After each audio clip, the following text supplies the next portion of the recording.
ओम नमो भगवते वासुदेवाय। जय श्री कृष्णा। राधे राधे जी। आप सबका सुनीता भक्ति चैनल में हार्दिक स्वागत है। भगवान श्री हरि की कृपा आप और आपके समस्त परिवार पर बनी रहे। दोस्तों, आज है 4 मई 2026 और दिन है सोमवार का। तो आज है ज्येष्ठ मास के कृष्ण पक्ष की तृतीया तिथि। आज ब्रह्म मुहूर्त का समय रहेगा सुबह 4:27 से सुबह 5:10 पर, और सूर्योदय का समय रहेगा सुबह 5:38 पर। सूर्यास्त शाम 7:02 पर होगा।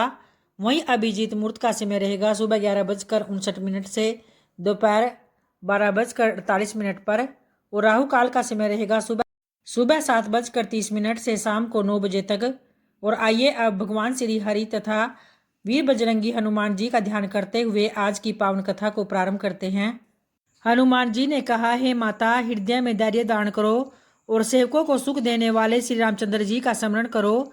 श्री रघुनाथ जी की प्रभुता को हृदय में लाओ और मेरे वचन सुनकर कायरता को छोड़ दो। राक्षसों के समूह पतंगों के समान और श्री रघुनाथ जी के बाण अग्नि के समान हैं। अतः हे माता, हृदय में धैर्य धारण करो और राक्षसों को जला हुआ ही समझो। श्री रामचंद्र जी ने यदि खबर पाई होती तो वे विलंब न करते। हे जानकी जी, राम बाण रूपी सूर्य के उदय होने पर राक्षसों की सेना रूपी अंधकार कहाँ रह सकता है। हे माता, मैं आपको अभी यहाँ से लिवा जाऊं, पर श्री रामचंद्र जी की शपथ है, मुझे प्रभु की आज्ञा नहीं है। हे माता, कुछ दिन और धीरज धरो। श्री रामचंद्र जी वानरों सहित यहाँ आएंगे और राक्षसों को मारकर आपको ले जाएंगे। नारद आदि ऋषि मुनि तीनों लोकों में उनका यश गाएंगे। सीता जी ने कहा, हे पुत्र, सब वानर तुम्हारे ही समान नन्हे नन्हे से होंगे। राक्षस तो बड़े बलवान योद्धा होते हैं, अतः मेरे हृदय में बड़ा भारी संदेह हो रहा है कि तुम जैसे बंदर राक्षसों को कैसे जीतेंगे। तो यह सुनकर हनुमान जी ने अपना शरीर प्रकट किया। सोने के पर्वत सुमेरु के आकार का अत्यंत विशाल शरीर बना डाला, जो युद्ध में शत्रुओं के हृदय में भय उत्पन्न करने वाला अत्यंत बलवान और वीर था। तब उसे देखकर सीता माता के मन में विश्वास हुआ कि हनुमान जी ने फिर छोटा रूप धारण कर लिया। हे माता सुनो, वानरों में बहुत बल बुद्धि नहीं होती, परंतु प्रभु के प्रताप से बहुत छोटा सर्प भी गरुड़ को खा सकता है। अत्यंत निर्बल भी महान बलवान को मार सकता है। भक्ति, प्रताप, तेज और बल से सनी हुई हनुमान जी की वाणी सुनकर सीता जी के मन में संतोष हुआ और उन्होंने श्री रामचंद्र जी के प्रिय जानकर हनुमान जी को आशीर्वाद दिया कि हे तात, तुम बल और शील के निदान हो। हे पुत्र, तुम अजर अमर और गुणों के खजाने हो। श्री रघुनाथ जी तुम पर बहुत कृपा करे, प्रभु कृपा करे। ऐसे कानों से सुनते ही हनुमान जी पूर्ण प्रेम में मगन हो गए और हनुमान जी ने बार बार सीता जी के चरणों में सिर नवाया और फिर हाथ जोड़कर कहा, हे माता, अब मैं कृतार्थ हो गया। आपका आशीर्वाद अमोघ है, यह बात प्रसिद्ध है। हे माता सुनो, सुंदर फल वाले वृक्ष को देखकर मुझे बड़ी ही भूख लग गई आई है। सीता जी ने कहा, हे बेटा सुनो, बड़े भारी योद्धा राक्षस इस वन की रखवाली करते हैं। तब हनुमान जी ने कहा, हे माता, यदि आप मन में सुख माने प्रसन्न होकर आज्ञा दे तो मुझे उनका ब्याह तो बिल्कुल नहीं होगा। हनुमान जी को बुद्धि और बल में निपुण देखकर तब जानकी जी ने कहा, जाओ हे तात, श्री रघुनाथ जी के चरणों को हृदय में धारण करके मीठे फल खाओ। और फिर वे उसके बाद सीता माता जी को सिर नवा कर चले गए और बाग में जा घुसे, फल खाए और वृक्षों को तोड़ने लगे। वहां बहुत से योद्धा रखवाली कर रहे थे, तो उनमें से कुछ को मार डाला और कुछ ने जाकर रावण से पुकार की और कहा कि हे नाथ, एक बड़ा भारी बंदर आया है। उसने अशोक वाटिका उजाड़ डाली है, फल खाए हैं, वृक्षों को उखाड़ डाला है और रखवालों को भी मसल मसल कर जमीन पर मार डाला है। तो यह सुनकर रावण ने बहुत से योद्धा भेजे और उन्हें देखकर हनुमान जी ने गर्जना की। हनुमान जी ने सब राक्षसों को मार डाला, कुछ तो अधमरे थे, चिल्लाते हुए गए। फिर रावण ने अक्षय कुमार को भेजा। वह असंख्य श्रेष्ठ योद्धाओं को साथ लेकर चला और उसे आता देखकर हनुमान जी ने एक वृक्ष हाथ में लेकर उसे ललकारा और उसे मारकर महाधवनी से गर्जना की। उन्होंने सेना में कुछ को मार डाला और कुछ को मसल डाला और कुछ को पकड़ पकड़ कर धूल में मिला दिया। तो कुछ ने फिर जाकर पुकार की कि हे प्रभु, बंदर बहुत ही बलवान है। तो पुत्र का वध सुनकर रावण बहुत ही क्रोधित हो उठा और उसने अपने जेठे पुत्र बलवान मेघनाथ को भेजा। उससे कहा कि हे पुत्र, मारना नहीं, उसे बांध लाना। उस बंदर को देखा जाए कि कहाँ का है। इंद्र को जीतने वाला अतुलनीय योद्धा मेघनाथ चला। भाई का मारा जाना सुनकर उसे बहुत ही क्रोध आया और हनुमान जी ने देखा कि अब की बार तो भयानक योद्धा आया है। तब वे कटाकर गरजे और दौड़े। उन्होंने एक बहुत बड़ा वृक्ष उखाड़ लिया और उसके प्रहार से लंकेश्वर रावण के पुत्र मेघनाथ को बिना रथ का कर दिया। रथ को तोड़कर उसे नीचे पटक दिया और उसके साथ जो बड़े बड़े योद्धा आए थे उनको भी पकड़ पकड़ कर हनुमान जी ने अपने शरीर से मसल दिया।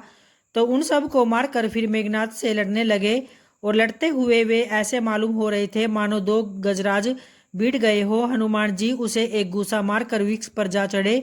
उसको क्षण भर के लिए मूर्छा आ गई। फिर उठकर उसने बहुत माया रची, परंतु पवन के पुत्र उससे जीत नहीं पाए। अंत में उसने ब्रह्मास्त्र का प्रयोग किया। तब हनुमान जी के मन में विचार आया कि यदि ब्रह्मास्त्र को नहीं मानता हूं तो उसकी अपार महिमा मिट जाएगी। और उसने हनुमान जी को ब्रह्म बाण मारा, जिसके लगते ही वे वृक्ष के नीचे गिर पड़े। परंतु गिरते समय भी उन्होंने बहुत सी सेना मार डाली। जब उसने देखा कि हनुमान जी मूर्छित हो गए हैं तब वह उनको नागपाश से बांध कर ले गए। फिर बंदर का बांधा जाना सुनकर राक्षस दौड़े और कौतुक के लिए तमाशा देखने के लिए सब सभा में इकट्ठे हो गए। हनुमान जी ने जाकर रावण की सभा देखी। उसकी अत्यंत प्रभुता ऐश्वर्या कुछ कहीं नहीं जा सकती थी। देवता और दिक्पाल हाथ जोड़े बड़ी नम्रता के साथ भयभीत हुए सब रावण की भौं ताक रहे थे, उसका रुख देख रहे थे। उसका ऐसा प्रताप देखकर भी हनुमान जी के मन में जरा भी डर नहीं हुआ और वे ऐसे निशंक खड़े रहे जैसे सर्पों के समूह में गरुड़ निशंक होकर खड़े होते हैं। हनुमान जी को देखकर रावण दुर्वचन कहता हुआ खूब हंसा। फिर पुत्र वध का स्मरण किया तो उसके हृदय में विषाद उत्पन्न हो गया। लंकापति रावण ने कहा, अरे वानर, तू कौन है? किसके बल पर तूने वन को उजाड़ कर नष्ट कर डाला है? क्या तूने कभी मुझे मेरा नाम और यश कानों से नहीं सुना? रे सट, मैं तुझे अत्यंत निशंक देख रहा हूँ।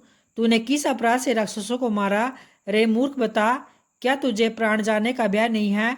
तो हनुमान जी ने कहा, हे रावण, सुन, जिसका बल पाकर माया संपूर्ण ब्रह्मांडों के समूह की रचना करती है, जिनके बल से हे दयाधीश दस दिश ब्रह्मा विष्णु महेश सृष्टि का सृजन पालन और संहार करते हैं, जिनके बल से सहस्त्र मुख फणों वाले शेष जी पर्वत और वन सहित समस्त ब्रह्मांड को सिर पर धारण करते हैं, जो देवताओं की रक्षा के लिए नाना प्रकार की देह दान करते हैं, और जो तुम्हारे जैसे मूर्खों को शिक्षा देने वाले हैं, जिन्होंने शिव जी के कठोर धनुष को तोड़ डाला है और उसी के साथ राजाओं के समूह का गर्व चूर कर दिया है, जिन्होंने खरदूषण, त्रिशिरा और बालिका को मार डाला था, जो सब के सब अतुलनीय बलवान थे, जिनके लेस मात्र बल से तुमने समस्त चराचर जगत को जीत लिया और जिनकी प्रिय पत्नी को तुम चोरी से हर लाए हो। मैं उन्हीं का दूत हूँ।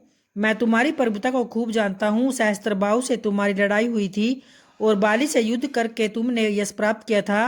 हनुमान जी के मार्मिक वचन सुनकर रावण ने हंसकर बात टाल दी और कहा, मुझे भूख लगी थी इसलिए मैंने फल खाए और वानर स्वभाव के कारण वृक्ष तोड़े।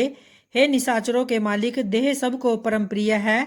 कुमार्ग पर चलने वाले दुष्ट राक्षस जब मुझे मारने लगे तब जिन्होंने मुझे मारा उनको मैंने भी मार डाला। उस पर तुम्हारे पुत्र ने मुझको बांध लिया, किंतु मुझे अपने बांधे जाने की कुछ भी लज्जा नहीं है। मैं तो अपने प्रभु का कार्य किया चाहता हूँ। हे रावण, मैं हाथ जोड़कर तुमसे विनती करता हूँ, तुम अभिमान छोड़कर मेरी सीख सुनो। तुम अपने पवित्र कुल का विचार करके देखो और ब्रह्म को छोड़कर भक्त बिहारी भगवान को भेजो, जो देवता, राक्षस और समस्त चराचर को खा जाता है। वह काल भी जिनके डर से अत्यंत डरता है, उनसे कदापि वैर न करो और मेरे कहने से जानकी जी को दे दो। खर के शत्रु श्री रघुनाथ जी की शरणागतों के रक्षक और दया के समुद्र हैं। शरण जाने पर प्रभु तुम्हारा अपराध बुलाकर तुम्हें अपनी शरण में रख लेंगे। तुम श्री रामचंद्र जी के चरण कमलों को हृदय में धारण करो और लंका का अचल राज्य करो। तब श्री पुलस्त्य जी का यश निर्मल चंद्रमा के समान होगा। उस चंद्रमा में तुम कलंक न बनो। जिस प्रकार राम नाम के बिना वाणी शोभा नहीं पाती, मद मोह को छोड़कर विचार कर देखो। हे देवताओं के शत्रु, सब गहनों से सजी हुई सुंदरी स्त्री भी कपड़ों के बिना शोभा नहीं पाती। राम विमुख पुरुष की संपत्ति और प्रभुता रही हुई भी चली जाती है और उसका पाना न पाने के समान है। जिन नदियों के मूल में कोई जल स्रोत नहीं होता अर्थात जिन्हें केवल बरसात का ही है, वे वर्षा बीत जाने पर भी फिर तुरंत ही सूख जाती है। हे रावण, सुनो, मैं प्रतिज्ञा करके कहता हूँ कि राम विमुख की रक्षा करने वाले कोई भी नहीं है। हजारों शंकर, विष्णु और ब्रह्मा श्री रामचंद्र जी के साथ द्रोह करने वाले तुमको नहीं बचा सकते। मोह ही जिसका मूल है, ऐसे अज्ञान जनित बहुत पीड़ा देने वाले तम रूप अभिमान का त्याग कर दो और रघुकुल के स्वामी कृपा के समुद्र भगवान श्री रामचंद्र जी का भजन करो। यद्यपि हनुमान जी ने भक्ति, ज्ञान, वैराग्य और नीति से सनी हुई बहुत ही हित की वाणी कही, तो भी वह महान अभिमानी रावण बहुत हंसकर बोला कि हमें यह बंदर बड़ा ज्ञानी गुरु मिला। तुलसी महारानी नमो नमो, हरि की पटरानी नमो नमो। धन तुलसी पूर्ण तप की, 9 शालिग्राम बनी पटरानी नमो नमो। जाके पत्र मंजरी कोमल, श्रीपति कमल चरण लपटानी नमो नमो। तुलसी महारानी नमो नमो, हरि की पटरानी नमो नमो। धूप दीप नैवेद्य आरती, पुष्पन की वर्षा बरसानी नमो नमो। 56 भोग 3600 व्यंजन, बिन तुलसी हरि एक न मानी नमो नमो। तुलसी महारानी नमो नमो, हरि की पटरानी नमो नमो। सभी सखी मैया तेरो यश गावे, भक्ति दान दीजे महारानी नमो नमो नमो। तुलसी महारानी नमो नमो, हरि की पटरानी नमो नमो। तुलसी महारानी नमो नमो। तो प्रेम से बोलिए भगवान श्री हरि विष्णु जी की जय, माता लक्ष्मी जी की जय।